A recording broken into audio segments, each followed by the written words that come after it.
السلام عليكم ورحمة الله وبركاته. الحمد لله والصلاة والسلام على أشرف رسول الله وعلى آله وأصحابه الفائزين بالله ما بعد.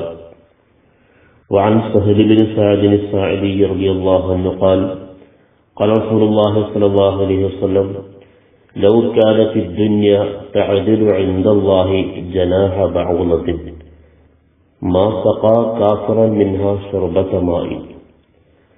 മുത്തനബി സല്ലല്ലാഹു അലൈഹി വസല്ലം പറയുകയാണ്, ലൗ കാനത്തി ദുനിയ, ഈ ദുനിയാവായിരുന്നുവെങ്കിൽ, തഅദിലു ഇൻദല്ലാഹി ജനാഹ ബഅൂലത്തിൻ, അല്ലാഹുവിന്റെ അടുക്കൽ ഒരു കൊതുകിന്റെ ചിറകിന്റെ വിലയെങ്കിലും ഈ ദുനിയാവിൽ ഉണ്ടായിരുന്നുവെങ്കിൽ, മാ സഖാ കാഫിറൻ, ഒരു കാഫിറിനും ഒരു സത്യനിഷേധിക്കും അല്ലാഹു നൽകുകയില്ല, മിൻഹ ശുർബത്തമായി, ഒരു മുറുക്ക് വെള്ളം പോലും കുടിക്കാൻ അള്ളാഹു കൊടുക്കുമായിരുന്നില്ല.